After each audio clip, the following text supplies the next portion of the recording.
آپ دیکھ رہے ہیں میرا پروگرام بریکنگ بیریئرز اور میں ہوں آپ کی ہوسٹ عالیہ. آپ سب کو اپنے پروگرام میں ویلکم کرتی ہوں. ہمیں آج ہمارے پروگرام میں جوائن کر رہے ہیں بیرسٹر حامد باشانی صاحب جو کہ دانشور ہیں, کالمنسٹ ہیں. بیرسٹر صاحب thank you so much for joining my show. آپ کا شکریہ, thank you. Barrister Hamid Bashani, اس وقت 2 سے 3 بڑی خبریں میرے سامنے ہیں اور اس میں ایک تو آپ سے اس پر بات کرنا چاہوں گی کیونکہ آپ سے اس کے پر بات بھی نہیں ہو سکی, اور ایک بڑا ٹاپک یہ رہا, ڈیبیٹ یہ رہی کہ پاکستان چاند پر پہنچ گیا. تو اب پاکستان کی طرف سے یہ خبریں چلتی رہیں, لیکن ہوا یہ کہ پاکستان نے اپنا سیٹلائٹ چائنیز اسپیس کرافٹ میں بھیجا ہے اور اس کے اوپر بہت زیادہ خوشیاں منائی گئی ہیں. اور گو کہ اس کے اوپر یہ کہا جا رہا ہے کہ دیکھیں ملک کے حالات کیسے ہیں. لیکن کیا آپ سمجھتے ہیں کہ پاکستان کا یہ ایک بڑا کارنامہ ہے, بڑی چھلانگ ہے, اور کیا انڈیا سے اس پہ مقابلہ کیا جا سکتا ہے؟ متاثر ہو کے یہ کیا گیا ہے, کیسے دیکھتے ہیں سر آپ اس کو؟ دیکھیں جی, آپ کا سوال تو میرے لیے حیرت کی بات ہے کہ اس کو میں کیسے سمجھ سکتا ہوں کہ یہ کوئی کارنامہ ہے. میرے نزدیک تو یہ ایسے ہے کہ مارکیٹ میں جو اصل زیورات ہوتے ہیں, اس طرح کی قیمتی چیزیں ہوتی ہیں, تو وہ جو بیچارے غریب لوگ نہیں خرید سکتے تو انہوں نے اس کے متبادل طریقے ڈھونڈے ہوتے ہیں. جو کاسمیٹک قسم کی بنگلز اور اس طرح کی چیزیں جو کہ لگتی اوریجنل ہیں لیکن اوریجنل ہوتی نہیں, لیکن ان بیچاروں کی خوشیاں پوری ہو جاتی ہیں. تو اس کو اب کارنامہ, پہلی بات یہ ہے کہ تھوڑا سا اس کو کنٹیکسٹ میں دیکھ کے بات کرنی چاہیے, اور نیشن کو کسی صورت میں مس گائیڈ نہیں کیا جانا چاہیے. یہ جو جعلی قسم کی خوشیاں ہوتی ہیں خصوصاً اسٹیٹ اور نیشنل لیول پہ, کہ جب آپ اپنی کام کو مس گائیڈ کر کے تو ان کو کوئی مسرت کا موقع فراہم کرتے ہیں, تو وہ اس کام کے لیے ایک ڈیزاسٹر بن جاتا ہے. چونکہ اصل میں وہ ایک طرح کی جعل سازی ہوتی ہے, وہ ریئلٹی سے ایک دور, حقائق سے دور ایک آپ دنیا جو ہے وہ تخلیق کرتے ہیں. اب یہ چائنا اپنا جو مشن بھیج رہا تھا, اور یہ چیز اب میں کیا کہوں, تمام پریس میں جو ہے ڈسکس ہو چکی ہے کہ انہوں نے اور ملکوں کو بھی دعوت دی کہ آپ اگر اپنے طور پہ کوئی چیز ہمارے ساتھ بھیجنا چاہیں تو ہم تیار ہیں. تو اس میں 2-3 ملکوں نے, فرانس, سویڈن, پاکستان نے جو ہے وہ پازیٹیو رسپانس دیا اور کہا جی ہمارا بھی ایک جو ہے وہ لے جائیں آپ انسٹرومنٹ یا اکوپمنٹ, یا جو آپ اس کو کہہ لیں. اب یہ جو ٹرانسمیٹر ٹائپ چیز انہوں نے بنائی ہے, اس پہ بھی بہت لکھا گیا کہ یہ موسٹلی جو یونیورسٹی اسٹوڈنٹس ہیں, کالج اسٹوڈنٹ ہیں, ایک بیسک ٹیکنالوجی ہے سمپل قسم کی, وہ بناتے ہیں, اور کیمپسز کے اندر یہ آپ کو عام دکھائی دیتے ہیں, جس میں وہ سگنل ایک دوسرے کو بھیجنے اس طرح کے لیے وہ استعمال کرتے ہیں. ایک سمبولک چیز ہے, تو وہ انہوں نے بھیجی, اور اس کو بھیجنے کے بعد آپ کام کو یہ بتائیں کہ ہم چاند پہ چلے گئے, تو اس کا مطلب یہ ہے کہ آپ آخری حد کراس کر چکے ہیں. دیر از نتھنگ لیفٹ. ایک ہوتی ہے مورالٹی, مورالٹی ہوتی ہے ایک, جس کی کہ پولیٹیکل بھی ہوتی ہے اور وہ سوشل بھی ہوتی ہے. اور آپ کے جو نیشن کے لیڈرز ہیں, ان کا کام ہوتا ہے کہ وہ اس کی حدود کے اندر رہ کے تو عوام کو کوئی انفارمیشن دیں. مثلا دنیا میں بے شمار اتنے ملک ہیں جن کے دروازوں پہ آپ اپنا کشکول لیے جو ہے وہ کھڑے رہتے ہیں. انہوں نے نہ کبھی چاند پہ جانے کا خواب دیکھا, نہ کبھی اس کی ضرورت محسوس کی, حالانکہ ان کے پاس اتنے وسائل ہیں جو آپ کی جھولی بار بار بھرتے ہیں. اگر اسی پیسے سے وہ چاہیں تو وہ چاند پہ جا سکتے ہیں, لیکن انہوں نے ضرورت محسوس نہیں کی, چونکہ یہ کوئی بہت بڑی مار کا تو لا رہا قسم کی جو ہے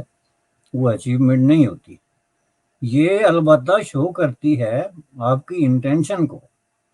کہ آپ بہت زیادہ اوور ایمبیشیس قسم کے لوگ ہیں, اور آپ اس زندگی میں ایسی چیزوں کے پیچھے بھاگنے کے لیے تیار ہیں جو آپ ڈیزرو نہیں کرتے,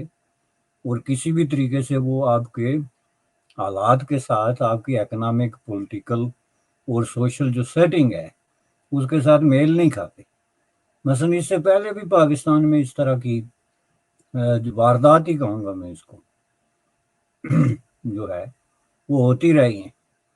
کہ ہم نے جی فلاں بم بنا لیا، ہم نے فلاں میزل بنا لیا، بنیادی طور پہ چائنیز ٹیکنالوجی، چائنیز جو ہے وہ اسکل، چائنیز جو ہے وہ کنٹریبیوشن کی بنیاد پہ، تو آپ نے اس کو اپنا بنا کے پیش کر دیا۔ یہ ایک فیلڈ ہے جس میں یہ ہو رہا ہے، تو آپ پاکستان کی مجھے کوئی ایک فیلڈ دکھا لیں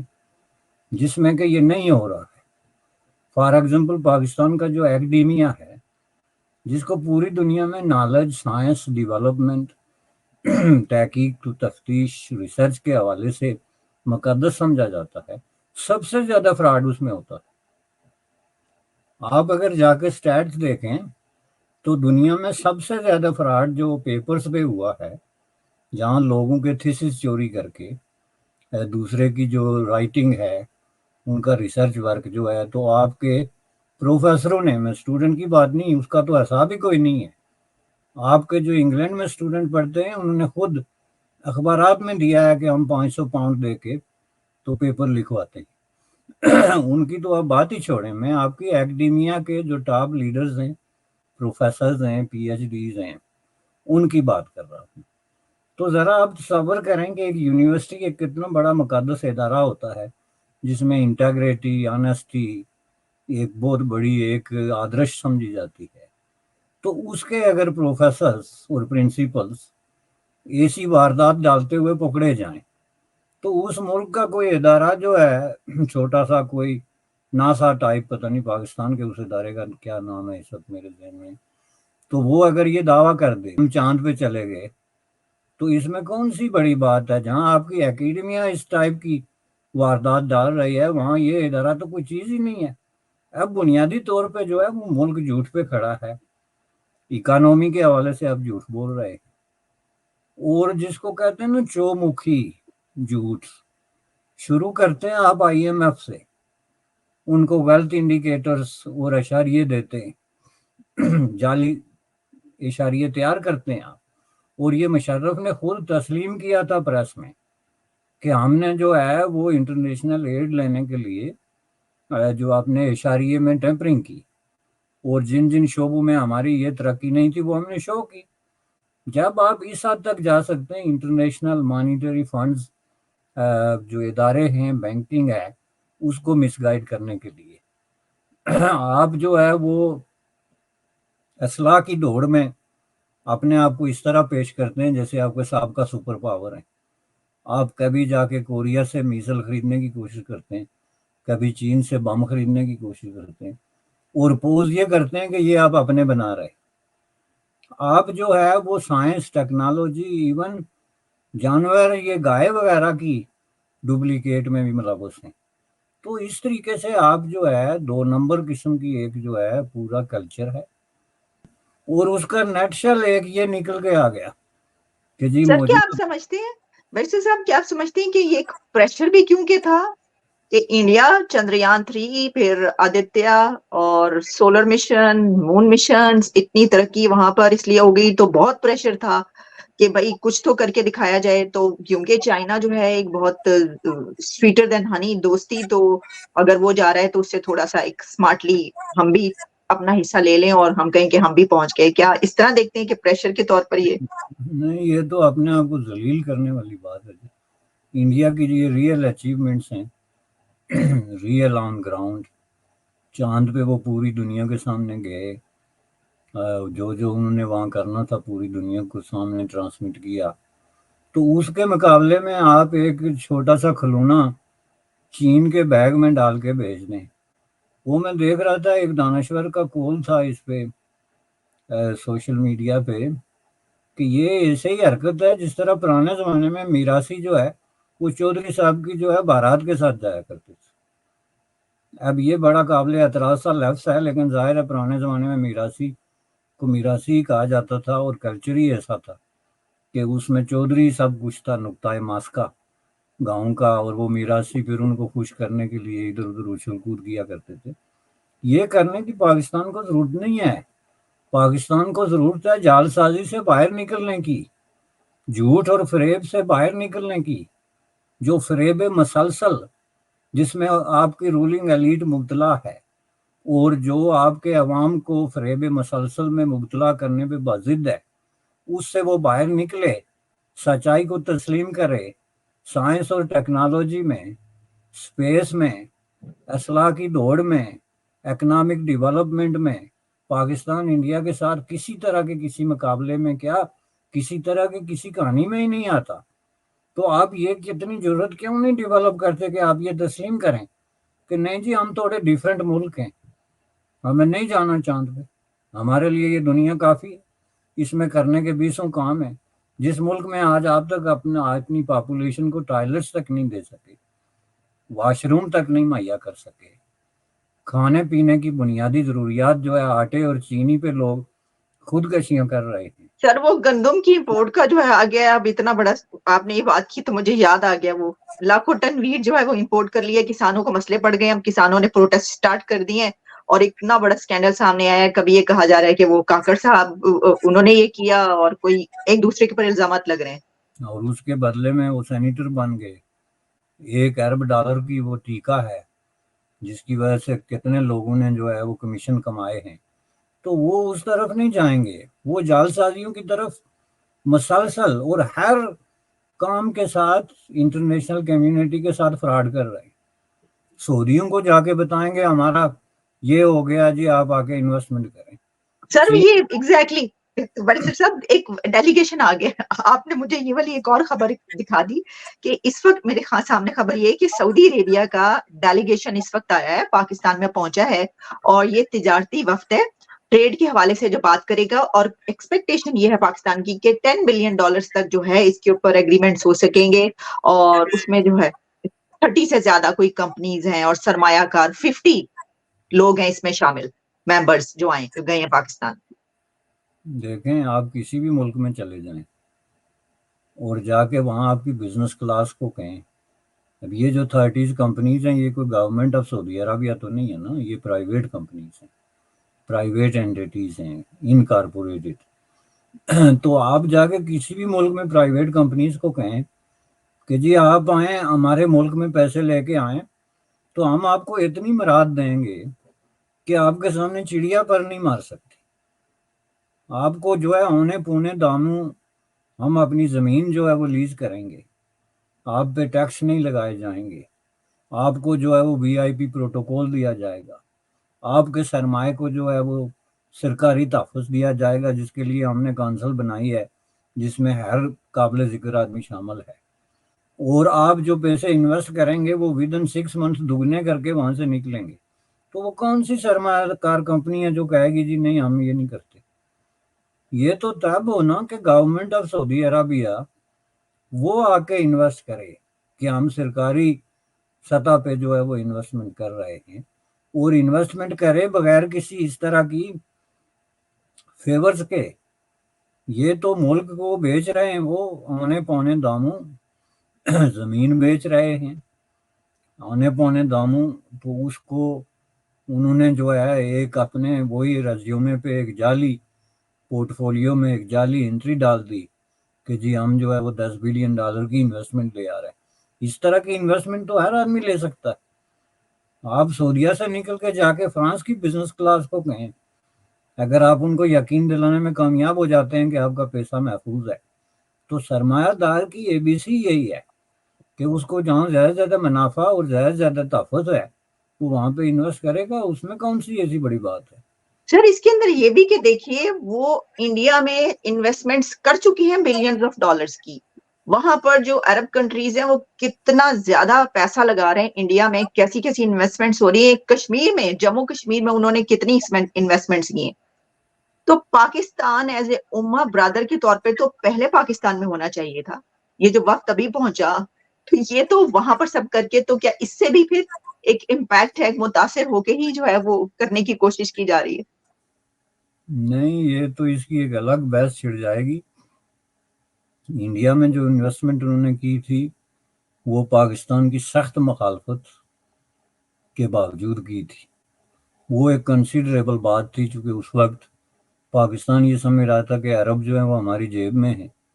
اور وہ ہماری مرضی کے خلاف انڈیا کے ساتھ کسی طرح کی کوئی انویسٹمنٹ یا ٹریڈ یا ریلیشن شپ نہیں بنا سکتے. تو انہوں نے بنا دیا تھا، اور ظاہر ہے یہ انڈیا کے لیے ایک بہت بڑی اچیومنٹ تھی.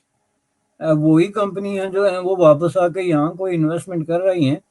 تو اس کا مطلب ہے پاکستان نے اپنے اس پرانے موقف سے رجوع کر لیا، اور انہوں نے یہ تسلیم کر لیا کہ یہ آزاد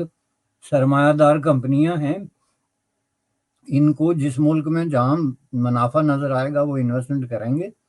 اور اس میں ہماری کشمیر پالیسی کیا ہے یہ ان کا پرابلم نہیں ہے. ٹھیک. اچھا بیرسٹر حامد باشانی صاحب، ایک اور ٹاپک بیرسٹر صاحب 1-2 دن سے چل رہا ہے، اور وہ ہے کہ پریزیڈنٹ جو بائیڈن نے انڈیا اور جاپان کو زینوفوبک کہہ دیا ہے. انہوں نے کہا ہے کہ ان کی اکانومیز جو ہیں وہ زینوفوبک ہیں، اور اس کے اوپر انہوں کا یہ بھی کہنا تھا کہ جو امریکہ ہے اس نے تو ہمیشہ امیگرینٹس کو ویلکم کیا ہے، ویسٹ جو ہے وہ ویلکم کرتا ہے، اور اس میں یہ ہے کہ امیگرینٹ سے فائدہ بھی بہت زیادہ جو ہے وہ اس کے اوپر ہوتا ہے، اکانومیز جو ہیں وہ بڑھتی ہیں. تو آپ اس کو کیسے دیکھ رہے ہیں، ان کے اس کامنٹ کو جاپان اور انڈیا کے حوالے سے؟ اس کے اوپر انڈیا کی طرف سے ڈاکٹر جے شنکر نے اس کا جواب بھی دیا ہے، ریپلائی بھی کیا ہے، جس میں انہوں نے ان کے موقف کو ریجیکٹ کیا، مسترد کیا، اور انہوں نے اس میں سی اے جو ہے اس کا بھی حوالہ دیا وغیرہ. تو سر آپ اس کے اوپر کیا کامنٹ کریں گے؟ دیکھیں جی، اس میں انڈیا اور جاپان کو بریکٹ کر کے ایک ہی پیرائے میں پیش کرنا میں سمجھتا ہوں کہ غلط ہے، کیونکہ اس کنٹیکس میں دونوں کا کوئی کمپیریزن بنتا ہی نہیں ہے. جاپان واقعی ایک زینوفوبسٹ ملک ہے، اور عام آدمی کے استفادے کے لیے زینو فوبیا کا مطلب ہوتا ہے، زینو کا مطلب ہوتا ہے اجنبی، اور فوبیا کا مطلب ہوتا ہے خوف. یعنی جاپان کو دوسری قوموں اجنبی لوگوں سے ہمیشہ ایک خوف رہا ہے. یہی وجہ ہے کہ ہسٹوریکلی جاپان کی جو امیگریشن پالیسی ہے وہ دنیا کی سخت ترین اور ناؤن قسم کی ریسسٹ پالیسی رہی ہے، جس میں کہ ہیومن رائٹس اس طرح کی چیزوں کا کوئی دخل یا کسی طرح کا کوئی تھا ہی نہیں، کہ لوگ شادی کر کے 30-30 سال بیٹھے رہیں تو ان کو ریزیڈنسی اور سٹیزن شپ نہیں ملتی تھی. جاپان ہسٹوریکلی ایک ریسسٹ کنٹری ہے، خود اپنے پڑوسیوں کے خلاف، جس کا آغاز اس نے کوریا کے خلاف کیا، چونکہ کوریا کے ساتھ ان کی ایک ہسٹری ہے امیگریشن کی، جس کی وجہ سے ایک وقت میں انہوں نے ایسے ریسسٹ قسم کے قانون بنائے تاکہ کورینز کو یا باہر رکھا جائے یا ان کو ڈپورٹ کیا جائے. یہی بات جو ہے ان کی چائنا کے ساتھ بھی ہے، ساؤتھ ایسٹ ایشین جو دیگر کنٹریز ہیں. تو اس حوالے سے جاپان ایک ناؤن قسم کی زینوفوبس کنٹری ہے آن دا کاؤنٹ آف امیگریشن. اور اسی طرح جو انویسٹمنٹ ظاہر ہے، جو بات اکانومی کے حوالے سے جو بائیڈن نے کی ہے، کہ وہ اس طرح آسانی سے کسی کو اجازت نہیں دیتے کہ وہ جاپان کی نہیں دیتے تھے، ماضی کی بات ہے، کہ وہ جاپان کی اکانومی میں انویسٹمنٹ اس طریقے سے کریں جس طرح ظاہر ہے امریکہ، یورپ وغیرہ کرتے رہے. یہ ایسے ملک ہیں جس میں کوئی کسی کو پوچھے بغیر، یہاں سے میں آج اٹھوں تو کل جا کے میں یونائٹڈ اسٹیٹ آف امریکہ میں $2 ملین کی پراپرٹی خرید لوں، کسی سے مجھے پوچھنے کی ضرورت ہی نہیں، بس مجھے مالک سے پوچھنے کی ضرورت ہے کہ وہ بیچ رہا ہے کہ نہیں. تو اس کے بجائے آپ جاپان میں 10 پیسے کی چیز بھی خریدیں گے تو ممکن ہے اس میں آپ کو مشکل درپیش. تو جاپان پہ تو اس پہ بحث ہی نہیں ہے کہ ایک بہت ہی ہائیلی ناؤن قسم کی زینوفوبسٹ ریسسٹ کنٹری رہی ہے، امیگریشن کے سوال پر بھی اور ٹریڈ اور انویسٹمنٹ کے سوال پر بھی. لیکن جہاں تک انڈیا کا تعلق ہے، انڈیا پہ یہ چیزیں اپلائی نہیں ہوتی، چونکہ انڈیا ظاہر ہے بیسکلی اس طرح کی کنٹری تو تھا نہیں کہ وہاں پہ امیگریشن ہوتی کہ لوگ دوسرے ملکوں سے بھاگ بھاگ کے آتے. وہ زیادہ سے زیادہ لوکلی بنگال یا نارتھ ایسٹ کی ریاستوں میں کچھ جو ایشوز رہے ہیں چھوٹے موٹے، جس میں کہ لوگ وہاں سے مائیگریٹ ہوتے رہے بہت ہی چھوٹے پیمانے پہ. ٹریڈ اور انویسٹمنٹ کے حوالے سے انڈیا اب جا کے اس پوزیشن میں آیا ہے کہ وہ کسی کو ہاں کرے یا نہ کرے، کہ کوئی وہاں پہ انویسٹمنٹ کرنا چاہتا ہے تو انڈیا کا اس میں کیا رسپانس ہے، کیا اس کی اکانومی زینوفوبسٹ ہے. اب اگر زینوفوبسٹ سے مراد بائیڈن صاحب کا خیال یہ ہے کہ جو اوور پروٹیکٹڈ، میرے خیال میں لفظ اس کے لیے استعمال ہونا چاہیے، جو غالباً انہوں نے جو ہے وہ ٹرمپ کی وجہ سے نہیں استعمال کیا، کہ اوور پروٹیکٹڈ اکانومی، تو انڈیا کی اوور پروٹیکٹڈ اکانومی رہی ہے. ماضی میں انڈیا جو ہے وہ سوشلسٹ ریپبلک آف انڈیا رہا ہے، لوگوں کو پتہ ہونا چاہیے. سرکاری طور پہ India was a socialist country, socialist republic of India. اور اس میں جو اس کی پالیسیز تھی انٹرنیشنل ٹریڈ اور انویسٹمنٹ کی، وہ بڑی حد تک جو ہے وہ سوشلسٹ بلاک کے ساتھ میچ کرتی رہی. چاہے کہ انڈیا نے ویسٹ کے ساتھ بھی تجارت کی، اس کو بیلنس کرنے کے لیے انہوں نے یونائٹڈ اسٹیٹ آف امریکہ اور یورپ کے ساتھ بھی تجارت کی، لیکن بنیادی طور پہ ان کی جو اورینٹیشن تھی وہ سوویت یونین کے ساتھ تھی. انڈیا میں جتنا انفراسٹرکچر ڈیولپ ہوا 50s کے بعد، 60s میں 70s میں، وہاں کے جو سٹیل انڈسٹری ہے، وہاں کی کاریں ہیں، وہاں کی جو لوکل جتنی بھی پروڈکشن ہے انڈسٹریل، یعنی انڈیا کو ایک ایگریرین سوسائٹی سے انڈسٹریل سوسائٹی میں تبدیل کرنے میں جو انجن کا رول پلے کیا وہ سوشلسٹ کنٹریز نے کیا. اس میں سوویت یونین ہو، جرمنی ہو، مشرقی جرمنی، چیکوسلواکیا ہو، بلغاریہ ہو، ہنگری ہو، اس طرح کے جو سابق سوویت ملک تھے. تو اس حساب سے انڈیا نے اپنی جو بیک بون مضبوط کی وہ سوشلسٹ اکانومی کے ساتھ تعلق بنا کے، لیکن اس کے ساتھ ساتھ انہوں نے ویسٹرن اوپن مارکیٹ کے ساتھ بھی تجارت کی، اس میں انہوں نے کوئی پابندیاں نہیں لگائی. تو اب جا کے انڈیا اس پوزیشن میں آیا ہے کہ وہاں جا کے کوئی انویسٹمنٹ کا پرمٹ مانگے یا ویزا مانگے تو پھر ری ایکشن سے پتہ چلے گا کہ انڈیا کی پالیسیاں زینوفوبک ہیں یا اوپن ہیں. میں سمجھتا ہوں کہ یہ بائیڈن صاحب نے ذرا وہ دور کی کوڑی لانا جس کو کہتے ہیں وہ. مسٹر حامد باشانی صاحب، بہت بہت شکریہ آپ کے وقت کا. سر دوبارہ بھی آپ سے بات ہوگی. Thanks allot. آپ کا شکریہ. Thank you.